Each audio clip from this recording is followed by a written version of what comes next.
So the internet is going crazy for compact phones, especially between the Oneplus 13s and the Vivo X200FE. But there's one compact phone that I think provides way better value than these two combined. And no, I'm not talking about the Samsung S25 or the iPhone 16 or Pixel 9, but rather the Xiaomi 15. And these are some factors that made me believe that this is a much better compact phone than these. But I can't really recommend this one to anybody, mainly just for one simple reason. But first, let me clear your doubts about the pricing. The Xiaomi 15 is most expensive among these, but it also has only one variant, that's 512GB variant, which is available at around 65,000 rupees. Whereas the 12 to 56GB variants of the Oneplus 13s and the X200FE starts around 55,000 rupees and the 16 512GB around 60,000 rupees. So basically 5,000 rupees difference normally. Starting with the build and design. Now all of these phones have a glass back and aluminium side frames, and the frames are more or less like the iPhone 16, so you will feel that iPhone-y feel from all of these devices. But the main difference lies in their protection, where the Oneplus 13s and the Vivo X200FE doesn't really specify what glass protection is used in the back, whereas the Xiaomi 15 uses its in-house Xiaomi Shield glass protection, which is comparable to something like the Gorilla Glass Victus or even the Victus 2. And also the Vivo X200FE uses IP68 and IP69 water and dust resistance, and also the Xiaomi uses an IP68 water protection, but the Oneplus 13s is stuck with the IP65 rating only, which provides basic splash protection and resistivity. The Xiaomi 15 is also the tallest of them all at around 6.36 inch as compared to the Oneplus 13s's 6.32 inch, and the smallest of them all, the Vivo X200FE, at around 6.31 inch. Also the Xiaomi 15 weighs the most, that's around 190 grams as compared to 185 and 186 grams of the Oneplus 13s and the Vivo X200FE respectively, with similar 8mm to 8.2mm thickness across all of them. Yes, the Xiaomi 15 also has a bigger camera bump, but there's a good reason for that, talking about that later on. But overall the Xiaomi 15 has an advantage in the build and design segment. The display side of the things are similar apart from the sizes, where all of them use a 1.5K LTPO 120Hz AMOLED display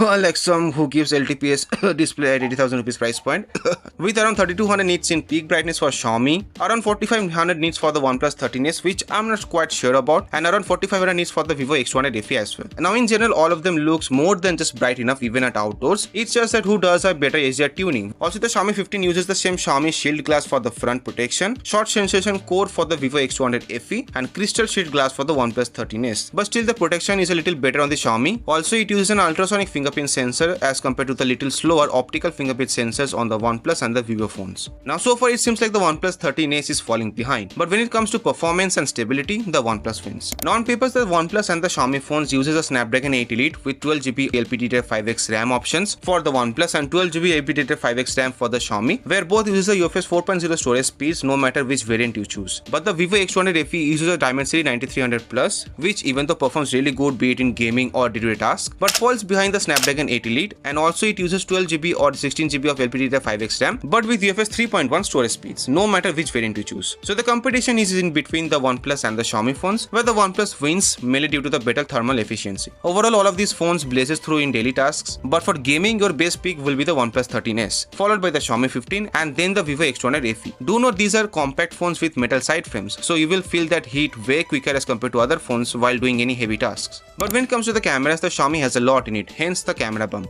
All of them use a 50MP sensor, but the Xiaomi 15 has a much bigger sensor for the main camera with wider aperture, which will help in low light scenarios, and it does, followed by a 50MP 2.6x telephoto lens on the Xiaomi 15, also a 50MP 3x telephoto lens on the Vivo X200FE. But the Xiaomi 15's telephoto sensor is bigger in size, where the OnePlus 13s also uses a 50MP but only a 2x telephoto lens, and only the Xiaomi and Vivo offers an ultra-wide angle camera, where it is also a 50MP one for the Xiaomi and only an 8MP one for the Vivo. So Xiaomi has a much better and usable ultra-wide angle camera. And on the front, the OnePlus and Xiaomi uses a 32MP shooter, where the OnePlus actually supports autofocus in the front also, that's good, and the Vivo uses 50MP for the front camera as well. But when it comes to the video quality, hands down the Xiaomi takes the lead again, which can shoot up to 8K at 30fps or 4K at 60fps across all of its cameras, yes, even the front. The OnePlus can shoot 4K 60fps but from the main and the telephoto sensor only, as there is no ultra-wide angle camera, and from the front it can shoot at 4K 30fps only. And the Vivo can shoot in 4K 60fps from the main, the telephoto and the front, while the ultra-wide angle camera is stuck at 1080p 30fps. So in photography it could be a tie in a lot of scenarios between all of these phones, but videography including stabilization, Xiaomi wins. But the biggest disappointment in Xiaomi is in the software, which is the biggest reason you might not want to choose this one, which is also a reason for its thermal issues. It's not bad, it looks good, feels premium, but it is not stable. And at this price point you want a software that's mostly stable and provides bare minimum glitches, which the HyperOS in the Xiaomi 15 fails. Also it kinda restricts the hardware capabilities on the cameras, so you might not feel like the big difference, especially in the photos. In some areas guess between one of these devices. It came out of the box with Android 15 and it promises 4 major updates and 5 years worth of security updates. On the other hand, the Vivo software is more stable but feels boring and out of touch. Only Origin OS could help Vivo now, and it also promises 4 major and 5 years worth of security updates, and the best among these in terms of software is the Oxygen or Color OS present inside the Oneplus 13s, which feels modern with pretty much stable software experience. It also promises 4 major and 5 years worth of security updates. The battery life is also a bit less on the Xiaomi 15. 1 due to its capacity, which is 5240 mAh, that 2 it is lithium ion with 90 watts fast charger in the box, and 2 due to its software inconsistency. The OnePlus 13s also uses a lithium ion battery but at a higher rated 5850 mAh with 80 watts fast charger in the box, and the Vivo X200FE uses a silicon carbide 6500 mAh battery with 90 watts fast charge in the box. So in terms of battery life in moderate usage, you can expect around 6 to 6.5 hours of SOT on the Xiaomi 15, around 7 hours of SOT on the OnePlus 13s, and around 8 hours of SOT on the Vivo X200FE. But yes, the charging port is a USB Type-C 3.2 port on the Xiaomi, whereas on the other two it's just USB Type-C 2.0 port. So overall, the Xiaomi 15 gives you the most flagship grade build and features, but the software restricts a lot. If only the software was more stable, it could have been easily the best compact phone at this price point you could buy. Yeah, with a smaller battery, but that would be fine. Whereas with the Vivo X200FE, you get a more balanced type of experience, and the OnePlus is mainly for gamers. So what would you choose among these? Let me know. And did you know that the Samsung S25 FE is about to launch? Watch this video to know more. And as always, this was Ridhim. See you guys.